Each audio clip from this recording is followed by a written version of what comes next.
우리는 지난 시간에 초대교회 사탄의 반격을 살펴보았습니다. 은혜를 받자 은혜를 받은 개인과 공동체에 사탄의 반격이 시작됐습니다. 사탄의 반격은 어떤 모습으로 왔습니까? 세 가지 모습으로 왔습니다. 첫째, 제일 유치하지만 제일 처음 시작된 방법은 바로 위협과 협박 그리고 폭력적인 물리적 방법이었습니다. 그들에게 예수를 믿지 말라고 위협하고 예수 믿으면 너희들 안 될 거라고 손해볼 거라고 협박하고 예수의 이름을 증거하거나 그 사랑을 증거하거나 기적을 일으키면 감옥에 가둘 것이라고 협박하고 진짜 그들을 때리고 감옥에 가뒀습니다. 여러분, 그러나 두려워하지 마십시오. 하나님이 여러분을 지켜주시는 것입니다. 오히려 더 큰 축복이, 더 큰 기적이 일어났어요. 은혜가 쏟아졌습니다. 영적인 은혜를 받자 물질적인 문제, 경제적 문제까지 해결되는 역사를 우리는 초대교회 공동체에서 발견했습니다. 사탄의 두 번째 반격의 전략은 보다 교활하고 수준 높은 방법이었습니다. 이것은 바로 세상과 타협하게 하는 것이었습니다. 배신하게 하는 것이었습니다. 이것은 마치 교활한 일제가 조선을 침략할 때 썼던 방법과 똑같습니다. 여러분, 전쟁이 일어나서 우리나라가 일본에게 송두리째 넘어간 것입니까? 아닙니다. 우리 안에서 스스로 일본과 타협하는 사람을 찾아낸 것입니다. 이완용같이 많이 배우고 가진 사람들이 하나씩 타협하기 시작했습니다. 속 안에서부터 배신이 시작된 것입니다. 결국 나라 전체가 마찬가지입니다. 사탄은 처음에 아주 작은 것부터 세상과 타협하게 합니다. 아주 이것 정도는 괜찮겠지 하는 것을 통하여 우리 속에 들어왔다가 결국 우리의 영혼과 우리의 생명 전체를 송두리째 빼앗아 버리는 것입니다. 바로 지난 시간에 우리가 살펴본 아나니아와 삽비라가 그 대표적인 예였습니다. 우리가 아나니아와 삽비라를 그 죄로 인하여 하나님이 이렇게 엄하게 심판하신 것을 볼 때 좀 지나치지 않은가 하는 마음이 들 때가 있습니다. 그러나 하나님이 이 문제를 얼마나 중요하게 보시는가 하는 것입니다. 왜 그렇습니까? 우리 안에도 마찬가지입니다. 이것은 우리가 스스로 하나님을 배신하는 것입니다. 우리 안에 아주 작은 부분에 이 정도는 되겠지, 이 정도쯤이야 괜찮을 것 하면서 세상과 타협하기 시작하면 아까 말씀드렸지만 일본이 조선을 통주리째 사로잡은 것처럼 우리는 하나에서부터 조금씩 빼앗겨서 결국 우리의 생명과 영혼과 가정 전부를 송두리째 빼앗기게 됩니다. 아무리 작은 독약이라도 그 물이 이 컵 안에 떨어지면 아주 작은 부분부터 시작해 전체의 물이 썩고 오염되게 되는 것이죠. 마지막 사탄의 전략은 바로 주의를 산만하게 하는 것입니다. 이거는 은혜 받을수록 더 그렇게 됩니다. 초대교회의 은혜가 풍성하고 충만하고 놀라운 일이 일어나자 사도들의 주의를 산만하게 했습니다. 사도들이 자신들의 핵심 상황인 말씀과 기도에 전념하지 못하도록 교회 안에 막 헬라파 유대인, 아니 과부, 또 무슨 히브리파 과부들이 일어나서 나도 좀 더 잘해주세요, 나도 챙겨주세요, 왜 우리는 안 해주세요, 이런 말들이 나오기 시작하면서 사도들이 말씀과 기도에 집중하지 못하고 마음을 사무와 행정적인 일에 빼앗기게 되었습니다. 이게 사탄의 세 번째 가장 교묘한 전략입니다. 여러분, 하나님 앞에 예배 드릴 때 여러분의 주의를 산만하게 하는 것이 있다면 주의하시길 바랍니다. 은혜 받을수록 그렇습니다. 여러분 다 예수를 잘 믿는데, 여러분이 하나님의 말씀에 집중하고 기도하는데 여러분의 주의를 흐트리는 것들을 대적해 이기시기를 예수 이름으로 축원합니다. 은혜를 받을수록, 축복이 준비될수록, 저기서 축복이 나에게 다가오는 것을 볼수록 사탄은 먼저 가서 여러분의 주의를 산만하게 할 것입니다. 사도들이 그 사탄의 세 번째 전략을 빨리 발견하고 그 자신들의 사무와 행정적인 일을 일곱 집사님들에게 빨리 위임하지 못하고 계속하여 주의가 산만해졌다면 초대교회는 내부로부터 무너졌을 것이며 오늘 이 지구상의 교회는 아마 존재하지 못했을 것입니다. 사탄은 이렇게 다가옵니다. 여러분, 사탄은 우는 사자처럼, 일주일 아니 열흘 굶은 사자처럼 우리를 노려서 잡아먹으려고 다가오는데, 그렇다고 여러분 동물의 왕국을 보세요. 사자가 와 이러고 드러나서 오는 건 없어요. 늘 몰래 오는 것입니다. 우는 사자처럼 먹이를 찾아다니면 늘 숨어서 오는 것입니다. 늘 변장하고 오는 것입니다. 아닌 것처럼 하고 오는 것입니다. 우리 안에 말씀이 없으면, 우리의 삶이, 우리의 믿음이 말씀에 깊이 뿌리 내리지 못하면 그 사탄을 발견하지 못합니다. 넋 놓고 있다가 그냥 송두리째 저주로 떨어지는 거죠. 우리 안에 하나님 앞에 무릎 꿇는 참된 기도가 없으면 이게 사탄이 하는 일인지 그냥 일어난 일인지 분별할 수 있는 지혜가 없습니다. 말씀에 깊이 뿌리 박혀야만 우리는 사탄이 나를 노리고 있는 그 전략을 파악할 수 있고 이것이 하나님으로부터 온 것인지 사람으로부터 온 것인지를 분별해낼 수 있는 것입니다. 사랑하는 큰은혜 교회의 모든 성도님 여러분들에게 영적 분별력이 있기를 바랍니다. 우리가 말씀에 깊이 뿌리 내리고 하나님 앞에 기도에 집중할 때만이 우리는 이 속임수, 숨어서 교활하게 우리를 넘어뜨리려는 사탄의 전략에 넘어가지 않습니다. 사탄의 또 하나의 아주 중요한 전략은 절대 우리에게 큰 죄를 지으라고 말하지 않는다는 것입니다. 사탄은 큰 거짓말을 하라고 얘기하지 않습니다. 늘 작은 거짓말, 이 정도는 해도 되지 않겠느냐, 이렇게 작은 죄, 이 정도 죄쯤은 져도 되지 않겠느냐 하는 것으로 다가옵니다. 여러분 혹시 우리 중에 아무리 속에 미운 마음이 있더라도 살인할 사람이 누가 있겠습니까? 누가 살인하겠어요? 사탄은 너 살인해라 이렇게 다가오지 않습니다. 우리 중에 좀 유혹이 있다고 간음할 사람이 누가 있겠습니까? 사탄은 너 간음하라 이렇게 다가오지 않습니다. 아주 작은 것부터 다가오는 거예요. 우리 안에 뭐가 좀 갖고 싶다고 뭐 갖고 싶은 욕심이 생긴다고 도둑질하거나 은행 강도할 사람이 누가 있습니까? 사탄은 그렇게 다가오지 않습니다. 작은 것부터 띄어먹어라 이렇게 다가옵니다. 그윽한 눈으로 한번 바라봐주라 이렇게 뒤에서 살짝 험담부터 해라 이렇게 다가옵니다. 그렇게 작은 것부터 우리의 영혼을 침범하기 시작해서 결국 우리의 전생애와 생명을 송두리째 빼앗아 우리를 저주로 떨어뜨리는 것입니다. 사탄은 늘 거짓말을 시키고 작은 죄를 짓게 한 다음에 이렇게 얘기합니다. 야, 작은 거짓말 했는데 봐봐 별 문제 없지. 문제를 없게 합니다. 작은 죄 지었는데 특별한 문제 없지. 하나님 거 조금 띄어먹었는데 특별한 문제 없지. 그렇게 해서 계속 그 거짓말을 반복하게 합니다. 하나님 앞에 죄를 반복하게 합니다. 그러면서 그 죄는 점점 켜지고 마침내 결정적인 순간에 우리의 울대를 틀어주고 인생 전체를 저주로 무너뜨리는 것입니다. 여러분 반드시 기억하십시오. 사탄은 작은 것부터 들어오는 것입니다. 작은 죄, 작은 거짓말부터 시작하게 해서 결국은 우리의 생명과 가정을 송두리째 무너뜨리는 것입니다. 여러분 사탄의 이 전략을 깨닫게 되었을 때 여러분이 말씀과 기도로 그것을 눈치채게 되었을 때 단호하게 사탄에게 노라고 대답하십시오. 단호하게 예수의 이름으로 대적하십시오. 그러면 사탄은 도망가게 될 것입니다. 우리가 그 전략을 깨달았을 때 그래서 영적 분별력이 있어야 되고 우리는 반드시 노라고 대답할 수 있어야 합니다. 아담과 하와가 바로 이것을 못해서 속아 넘어가고 그 하나님이 주셨던 그 놀라운 축복의 동산인 에덴 동산을 빼앗기고 그 삶이 이렇게 완전히 그냥 저주로 이렇게 다 빠져가게 되는 거잖아요. 아담과 그래서 그게 너무 중요하기 때문에 하나님은 이 창세기 처음 부분에서 아주 자세히 그 스토리를 아담과 하와의 스토리를 우리에게 소개해주고 계시잖아요. 마귀는 이제 우리에게 두 가지 작업을 하는 건데 앞에 설명드린 거 다시 설명드리겠습니다. 먼저 개인의 눈으로 보면요, 개인의 전부가 아니라 아주 작은 부분을 거짓말이나 죄로 잡는 거예요. 이 정도는 해도 되겠지. 그러면서 그게 물에 독이 한 방울 떨어뜨려서 전체 파지는 것처럼 처음에는 여러분 인생 전부를 송두리째 잡아오는 게 아니에요. 한 군데 아주 작은 부분을 작은 거짓말과 작은 죄의 영으로 잡은 다음에 그것이 그 영혼과 삶 전체를 사로잡아서 무너지게 하는 거죠. 공동체도 마찬가지예요. 가정에 들어올 때도 가정 전체가 한꺼번에 죄와 거짓말로 넘어가는 게 아니에요. 가족 중에 한 사람이 걸리는 거예요. 근데 그것을 알고 영적 분별력을 가지고 대항하고 끊어내지 않으면 그 한 사람을 통해 들어온 죄가 저주가 온 가족 공동체, 교회도 마찬가지.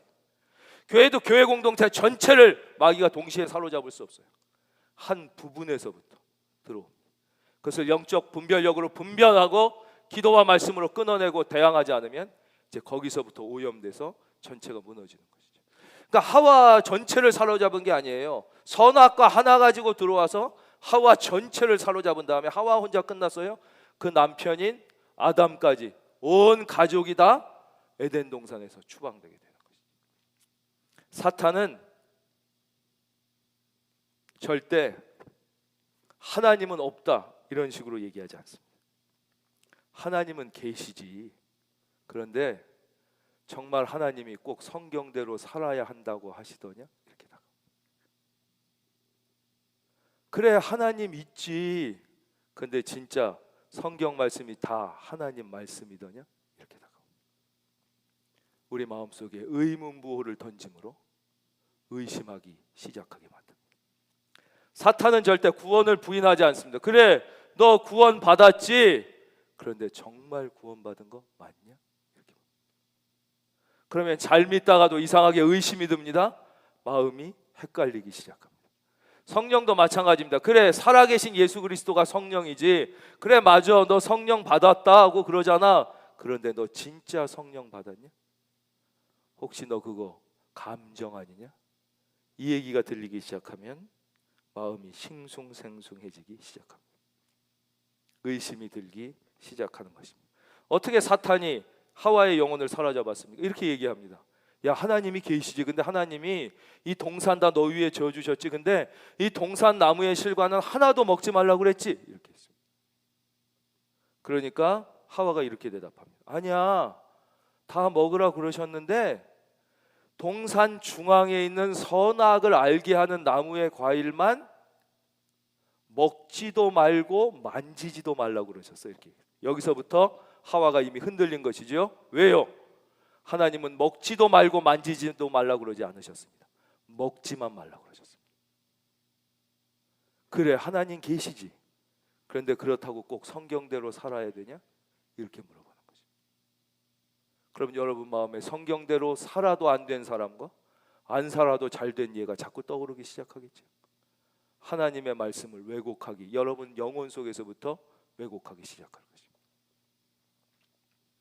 그랬더니 사탄이 이렇게 얘기합니다. 아주 속아 넘어가기 쉽고 그래? 그거 하나만? 왜 그랬을까? 혹시 하나님이 그거 먹으면 네가 더 행복해질까 봐, 더 지혜로워지고 더 자유로워질까 봐 그런 거 아니냐? 이렇게 얘기합니다. 마치 세상은 네가 예수를 믿기는 믿되 예수도 믿지만 세상도 붙잡으면 좀 더 이 세상 살 때 편안하고 잘 살 수 있지 않을까라고 유혹하는 것과 똑같습니다. 하와가 이렇게 대답했습니다. 안 돼. 하나님이 이거 먹으면 너희가 정령 죽을까 하노라 그러셨어. 이것 또한 거짓말입니다. 하나님은 이것을 먹으면 너희가 정령 죽을까 하노라 그러지 않았습니다. 정령 죽으리라 그랬습니다.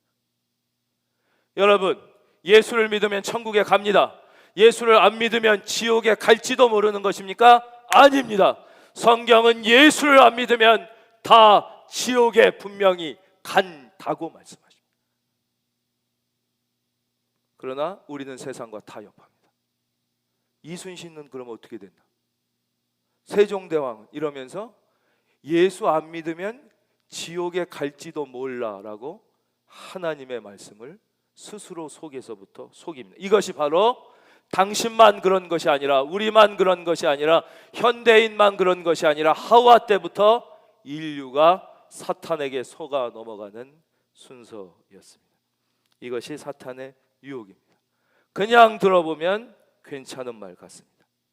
사랑하는 성도님들에게 부탁을 하나 드리겠습니다. 여러분 주변에 말을 살짝 바꾸는 사람이 있다면 조심하십시오. 그것은 사탄의 방법입니다. 사기꾼들은 말을 크게 바꾸지 않습니다. 살짝 바꿉니다. 여러분을 속이는 사람들은 처음부터 말도 안 되는 거짓말을 하지 않습니다. 당신을 위해 주는 것처럼 하면서 당신 편인 것처럼 하면서 말을 살짝 바꿉니다. 우리는 회개해야 합니다. 우리가 과거에 전에 말을 살짝 바꿨던 것이 있었음을 회개하시기를 바랍니다. 거기서부터 우리는 사탄의 전략에 넘어간 것입니다. 살짝 더 한다든지 하나를 뺀다든지 살짝 트는 것, 이것은 사탄의 전형적인 방법입니다. 좀 주무시지 말라고, 뭐 오늘 다 잘 들으시지만 얘기 하나 해드릴게요. 낙타와 그 상인이라는 그 우화가 있습니다. 유명한 아랍 우화인데요. 아랍은 그 사막을 가다 보면 사막이 낮에는 막 찌는 듯 덥지만 밤에는 이게 일교차가 커서 엄청 추워져서 이제 텐트를 치고 자게 되는데, 그때 절대 낙타를 텐트에 들이지 말라는 교훈이 있어요. 그 왜 그러냐면 이게 이 우회예요. 자는데 기온이 너무 떨어지는데 이 사람이 이상해서 이 주인이 상인이 봤더니 낙타 코가 천막 안에 텐트 안에 이렇게 들어와 있더라고요. 그래서 야, 이러면 안 된다고 그랬어, 나가 그랬더니 낙타가 아니 이렇게 추운데 겨우 코만 들어놓는 것 같고 그러냐고.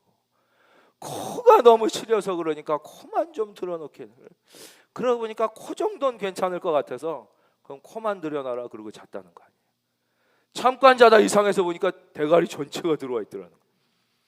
야, 너 이거 왜 이래? 그랬더니 아니 코나 대가리나 똑같지, 코까지 놔뒀는데 뭐 이거는 안 된다고 그러냐고. 여기까지만. 그래서 뭐 코나 머리나 그래서 놔뒀더니 조금 있었더니 앞발이 들어오고 조금 있었더니 몸통이 들어오고 세 번째 온몸이 다 들어와서 결국 주인을 텐트 밖으로 내쫓아서 낙타는 텐트 안에서 따뜻하게 잘고 주인은 밖에서 얼어 죽었다는 이야기입니다. 말도 안 되는 우스갯소리 같지만 바로 이것이 사탄이 우리에게, 여러분에게 접근해오는 방법입니다. 여러분, 작은 죄에서부터, 작은 거짓말에서부터, 작은 타협에서부터 사탄을 거부하시기 바랍니다. 영적 분별력을 가지고 사탄이 다가올 때 노라고 대답할 수 있기를 예수의 이름으로 축원합니다. 여러분, 어떤 사회가 좋은 사회입니까? 아니, 어떤 가정이 좋은 가정입니까? 왜 한국 사람들의 인상이 그렇게 늘 찌그러져 있는 것입니까? 이유 중에 하나를 설명해 드릴까요? 여러분, 어떤 사회가 좋은 사회입니까? 돈이 많은 사회가 좋은 사회입니까?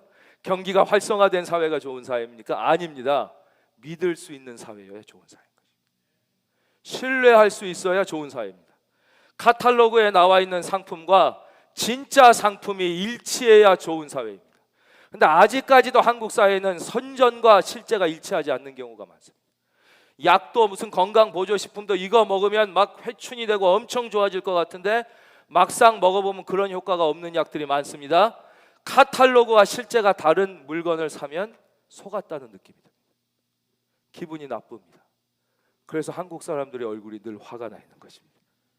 늘 뭔가 속았다는 기분으로 삽니다. 그리고 늘 속지 않아야 된다는 긴장감에 삽니다. 여러분, 혹시 해외여행을 가보셨습니까? 민박집을 사진 찍어서 소개하는 것을 보셨습니까? 독일이나 스위스는 사진에 나온 민박집보다 가보면 더 좋은 경우가 거의 다입니다. 근데 우리나라 민박집은 사진은 신라 호텔이야. 가보면 깜짝 놀라요. 그래서 속았다는 기분이 드는 거예요. 여행 와서도 기분이 나쁜 거죠. 가정은 어떤 가정이 좋은 가정입니까? 아내가 남편을 신뢰할 수 있는 가정이 좋은 가정. 꼭 돈이 많고 잘 산다고 좋은 가정이 아닙니다. 못 믿으면 지옥입니다. 남편이 아내를 신뢰할 수 있어야 그게 좋은 가정입니다. 여러분, 큰은혜 교회의 모든 가정은 아내가 남편을 100% 신뢰할 수 있는 가정이 되시기를 바랍니다. 여러분, 자녀는 어떻게 하면 잘 됩니까? 자녀는요, 믿어주는 만큼 잘 됩니다. 여러분, 이것은 진리입니다. 아니, 99% 진리에 가까운 사실이에요. 자녀는요, 얼만큼 잘 되냐면요, 믿어주는 만큼 잘 되는 거예요. 그 몰라가지고 자꾸 이렇게 만들려고 그러고 요렇게 하려고 그러고 의심하고 막 이래서 안 되는 거예요. 자녀는 어떻다고요? 한번 따라 할까요? 자녀는 믿는 만큼 잘 된다. 자녀는 믿어주는 만큼 무조건 잘 되게 돼 있어요. 아니, 목사님, 자녀는 그렇다고 칩시다. 그런데 남편을 어떻게 다 믿습니까? 이거 다 믿었다가 완전히 저렇게 배신하면, 잘 아내를 어떻게 다 믿습니까? 완전히 마음 턱 놓고 믿었다가 완전히 뒤통수 치면, 여러분, 그럴 사람이면요, 의심에도 뒤통수 칩니다. 그런 인간은 여러분이 어떻게 할 수 없는 거예요. 내가 완전히 믿어져도 그 마음을, 사랑을 깨닫고 변하고 돌아오지 않을 인간이면요, 여러분이 의심하고 체크한다고 제대로 될 인간이 아니에요. 그건 이미 내 손엔 떠난 인간인 거예요. 아내가 내가 그렇게 믿어주고 사랑해도 나를 배신할 인간이면 아무리 의심하고 뭐 한다고 그래서 될 사람이 아니에요. 그것은 팔자예요, 팔자. 그런 사람은 내 손에 떠나가 있는 거예요. 떠나가 있는 거예요. 그래서 우리 중에도 혹시 이혼의 아픔이 있는 분들이 있는데, 그게 꼭 여러분이, 물론 이혼은 하나님이 기뻐하시는 건 아니에요. 여러분이 잘못해서 그런 건 아니에요. 공자도 이혼했어요.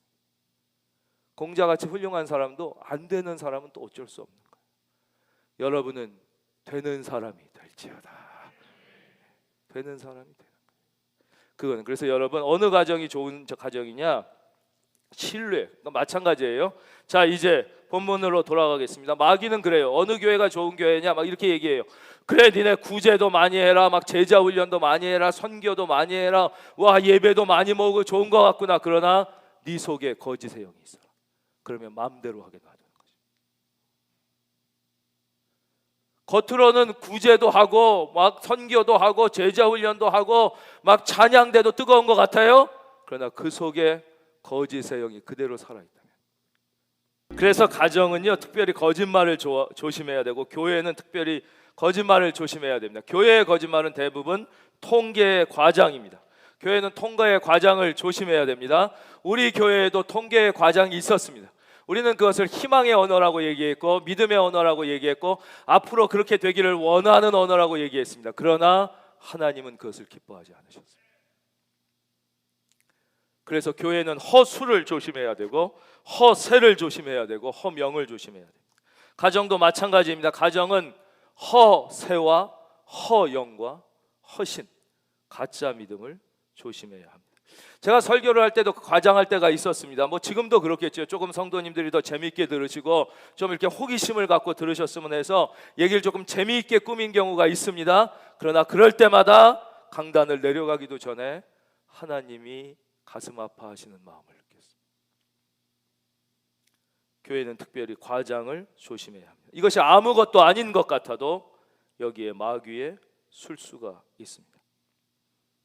이것을 조심해야 합니다. 만약에 사탄이 우리의 영혼의 한 부분에 이 거짓의 영을 심는 데 성공한다면 그 인생은 송두리째 망하게 되는 거죠.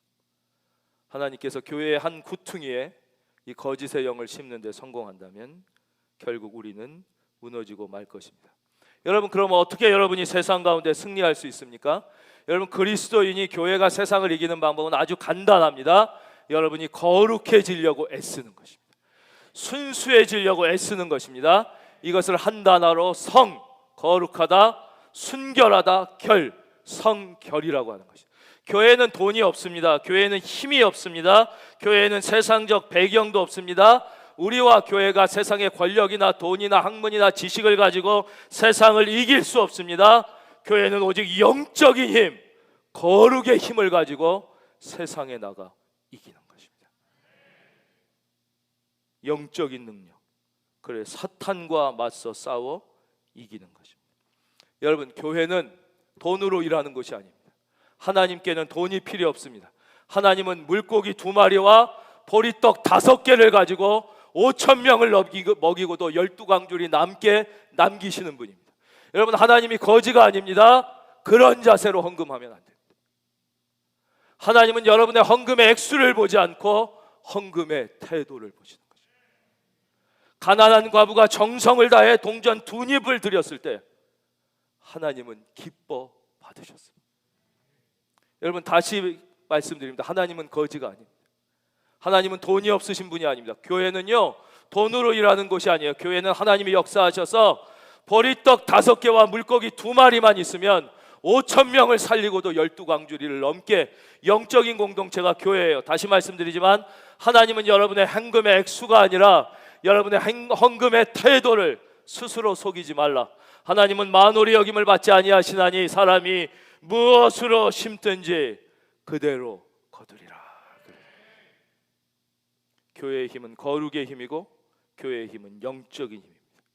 그럴 때만이 우리는 세상과 맞서 이길 수가 있습니다.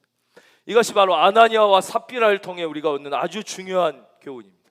여러분, 너무 심하다는 생각이 지금도 들지요? 저도 그런 생각이 듭니다. 그런데 하나님은 왜 이렇게 엄하게 심판하신 것입니까? 바로 그들은 하나님이 돈의 액수를 중요하게 여긴다고 생각했습니다. 교회를 세상의 공동체와 똑같이 만들었습니다. 그 속에 거짓의 영이 들어왔습니다. 하나님이 이것을 매우 중요하게 보신, 즉 우리가 볼 때 별로 중요하지 않게 보이지만 하나님이 보실 때 대단히 중요한 것이 있습니다. 그게 바로 어떤 부분입니까? 하나님이 볼 때 대단히 중요한 것은 다 바로 이 순결에 걸리는 것입니다. 이 정결, 거룩의 파트를 하나님이 보실 땐 대단히 중요하게 여깁니다. 그래서 우리가, 교회가 요즘 젊은이들의 육체적 순결을 우습게 여기는 세태를 매우 심각하게 보는 이유는 그게 육체의 문제가 아니라 영적인 문제로 연결되기 때문에. 오늘날 교회가 동성애를 매우 심각하게 보는 문제는 그 동성애가 육체의 문제가 아니라 반드시 영적인 문제로 연결되기 때문에 그렇습니다. 그래서 우리는 그것을 심각하게 보는 것입니다. 하나님이 중요하게 생각하는 것은 다 이 순결의 문제입니다. 그래서 하나님은 이 아나니아와 삽비라 이 이야기와 거의 비슷한 얘기를 구약에서 하나 또 해주세요. 이게 바로 아간 이야기예요. 우리 중에 이상하게 내 자신 있는 분야에서 인생이 안 된다 하는 분들은 집중해서 들어야 돼요. 아주 잘 나가고 자신만만하다가 넘어지는 사람들을 우리가 가끔 만납니다. 특별히 이런 사람들은 자기 전공 분야에서 넘어집니다. 안 되는 게 기적인데 안 되는 인생들이 있습니다. 그래서 세상적으로 볼 땐 배운 것도 많고 지식도 있고 지혜도 있는데 자꾸 안 되는 사람이 있습니다. 문제를 한 개 해결하면 두 개가 생기고 두 개 해결하면 네 개가 생겨가지고 이상하게 안 되는 사람들이 있습니다. 왜 그런 줄 아십니까? 바로 이 문제입니다. 이 절대 정복할 수 없었던 성이 있었어요. 그게 여리고 성이에요. 여리고성은 막 성벽이 막 사중으로 돼 있고 절대 이게 정복이 안 되는 거예요. 그런데 하나님이 역사하셔서 이스라엘 공동체가 여호수아 장군을 선두로 해서 여리고성을 함락해요. 완전히 불가능이 가능해진 것이에요. 그때 하나님께서 이렇게 약속해 주십니다. 걱정하지 말아라. 앞으로도 너희의 모든 전쟁에서 다 승리할 것이다. 그러나 조건이 하나 있다. 절대 어느 전쟁에서도 전리품은 가지지 말아라. 왜 그러셨을까요? 그것은 하나님이 이스라엘 백성을 너무나 사랑해서 그러신 거예요. 왜냐? 전리품을 갖게 되므로 그들의 영적인 순수성, 순결함이 무너지니까 이스라엘 백성을 사랑해서 무너지지 않게 하려. 왜 그래요? 사람들은 다 어디서 무너져요? 우리가 타락하는 것은 다 물질에서부터 타락하는 거예요. 갖고 싶은 욕망, 더 갖고 싶은 욕망, 더 잘 살고 싶은 욕망에서 인간은 다 타락하는 거예요. 그래서 하나님은 너희가 승리하는 것은 전리품 때문이 아니다. 여러분 잘 되시기를 바라고요. 여러분의 자녀도 잘 되시기를 바라고 여러분의 인생도 승리하길 바라는데 그 이유가 하나님께 영광이 되시기를 바랍니다. 세상의 만족을 위해서 그럼 다 타락하는 거예요. 여러분 왜 이스라엘이 전쟁한 것이? 세상의 모든 전쟁의 이유는 다 하나였어요. 전리품을 획득하기 위해서. 고대 전쟁. 이스라엘의 전쟁은 오직 하나, 하나님의 영광을 위해서였어요. 여러분 하나님의 영광을 위하여 잘 되기를 바랍니다. 그래서 하나님이 전리품을 갖지 말라고 그랬어요. 근데 이 얘기를 들은 사람 중에 아간이라는 사람은 이 얘기를 듣기는 들었는데 대충 들었어요. 듣기는 들었는데 대충 들었어요. 그리고는 하나님 그 전쟁에서 승리한 전리품에 손을 대게 되는 거예요. 그게 뭐예요? 내가 노력한 물건 중에 신할산의 아름다운 외투 한 벌과 은 200세겔과 그 무게가 50세겔 되는 금덩이 하나를 보고 탐내어 가졌나요? 얘가 이렇게 해서 이거를 몰래 숨기게 됩니다. 전리품에. 그래서 그 다음 전투가 뭐예요? 아이성 전투라고, 이건 눈만 부르뜨면 무너지는, 이건 누가 봐도 이기는 전투에서 이스라엘 백성이 패배하게 돼요. 그래서 거기서 여호수아가 통곡을 합니다. 이유를, 아니 하나님 이 여리고도 승리하게 하셨는데 왜 여기서 지게? 이스라엘 백성이 막 통곡을 합니다. 그때 하나님께서 이유를 알려주겠다. 그러면서 이스라엘 백성을 다 불러 모아요. 그래서 유다 지파가 뽑히고, 유다 지파 중에 삽디 가문이 뽑히고, 삽디 가문 중에 마지막 아간이라는 사람이 뽑히고, 그래서 자백하는 게 바로 그 내용이에요. 한 번 더 볼까요? 예. 내가 노력한 물건 중에 신할상의 아름다운 외투 한 벌과 은 200세겔과 그 무게가 50세겔 되는 금덩이 하나를 보고 탐내어 가졌나이다. 여러분, 인간은 어리석게도 하나님이 속을 거라고 생각합니다. 사람이 속듯이 하나님도 속을 거라고 생각합니다. 아간은 그렇게 생각했던 거예요. 내가 사람 앞에 완전히 숨어서 감추면 하나님도 속을 거라고 생각합니다. 여러분, 그렇지 않습니다. 하나님의 말씀은 살았고 운동력이 있어 좌우의 날선 어떤 것보다도 예리하여 우리의 혼과 영과 관절과 골수를 찔러 쪼개기까지 하며 우리의 마음의 생각을 감찰하시는 거예요. 여러분이 아주 깊은 곳의 마음으로 조금만 생각해도 하나님의 귀에는 나팔 소리 같이 들리는 거예요. 나팔 소리. 여러분, 자신만만하다 깨지는 인생이 왜 그런지 우리는 이제 이유를 발견했습니다. 바로 자신만만하다 깨지는 것은 바로 하나님의 말씀을 적당히 듣고 내가 속이면 하나님이 속을 거라고 생각하기 때문입니다. 여러분, 사람은 보면 갖고 싶은 마음이 생깁니다. 그건 다 그래요. 이 욕망 자체, 더 가지고 싶은 마음, 더 잘 살고 싶은 욕망 자체가 죄가 아니에요. 근데 그 욕망이 커지면 어떻게 되냐? 하나님의 말씀이 잊어버려지는 거예요. 하나님의 말씀이 내 마음에 없어지는 거지. 그래서 우리가 어떤 마음이 드는 거는 어쩔 수 없어요. 그래서 마틴 루터가 그랬잖아. 머리 위로 까마귀가 지나가는 것은 어쩔 수 없다. 그러나 그 까마귀가 네 머리 위에 집은 짓지 말게 해야 된다. 여러분, 욕망이 생기는 건 자연스럽습니다. 그런 마음이 생길 수 있습니다. 그러나 여러분, 말씀으로 찬송으로 승리하시기를 축원합니다. 아간 한 사람의 거짓 때문에 이스라엘이 전쟁에서 참패했습니다. 여러분, 이게 말이 되는입니까? 아니, 한 사람 잘못했다고 다 영적인 세계에서는 말이 됩니다. 아담 한 사람 때문에 인류의 죄가 들어왔습니다. 여러분, 가정을 보십시오. 가족은 생존 공동체예요. 한 사람이 죄에 빠지면 그게 한 사람만의 죄입니까? 그것을 막고 회개하지 않으면 온 집안이 심각한 비참함에 빠지게 됩니다. 아버지 한 사람이 죄에 빠지게, 간음의 죄에 빠지게 되면 한 사람의 문제입니까? 그것을 막지 않으면 온 가족이 비참하게 되는 것입니다. 교회 공동체도 마찬가지입니다. 그래서 하나님은 이 거짓과 이 믿음의 사람의 안에 들어온 거짓과 믿음의 공동체 안에 들어온 이곳에 대하여 엄중한 경고를 보내고 계신 것입니다. 이제 말씀의 결론입니다.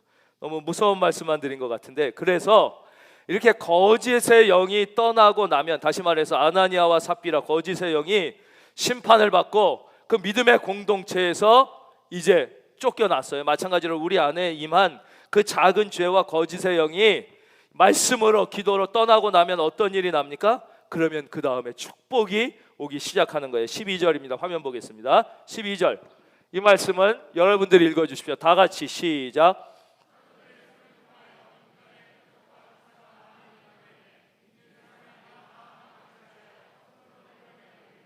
여러분, 반드시 기억하십시오.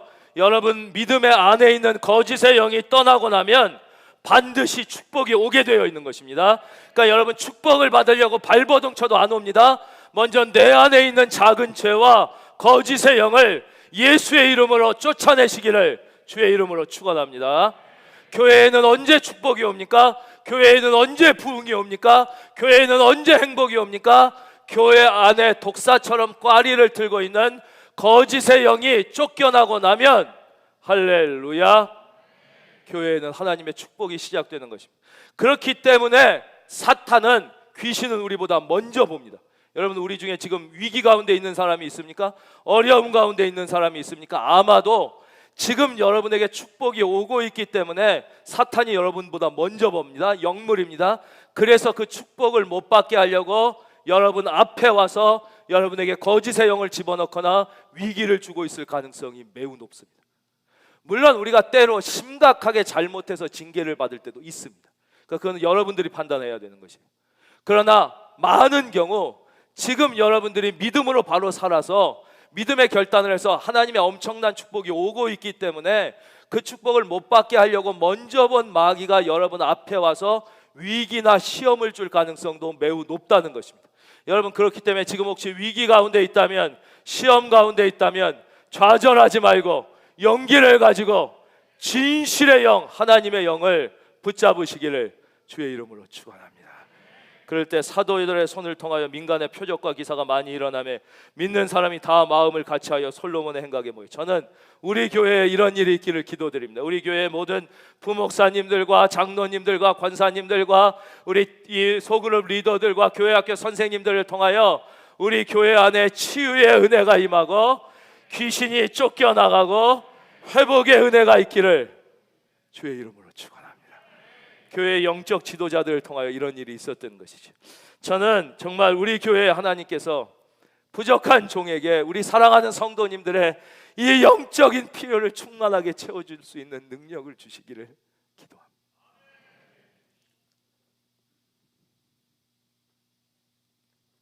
사랑과 섬김과 위로와 권면의 역사뿐만 아니라 우리 사랑하는 성도님들을 마음의 병에서 치유하고 여러분의 가정을 괴롭히는 그 더러운 귀신들을 쫓아내고 여러분들의 병마가 떠나가게 되는 그런 은혜를 우리 교회에 주시기를 간절히 바랍니다. 여러분, 적용할 거 하나 말씀드리고 말씀 맺겠습니다. 여러분, 함부로 불평하지 마십시오. 이번 한 주 함부로 원망하지 마십시오.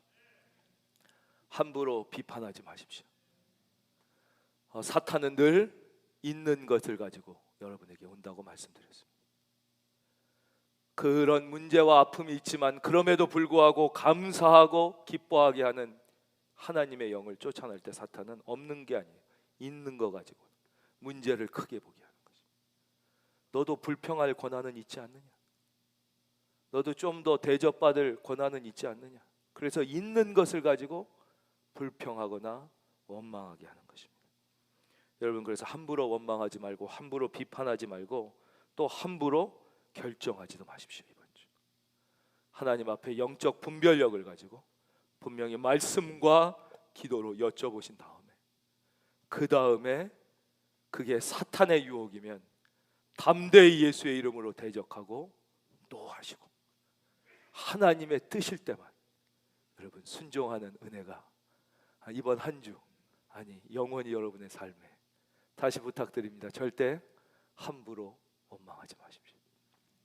함부로 비판하지 말고 함부로 결정하지도 말고 말씀과 기도 가운데 깊이 살펴보시고 사탄으로부터 온 것이면 반드시 대적하여 노하시고 그게 진짜 하나님으로부터 온 것이라면 그때 순종하셔도 늦지 않습니다.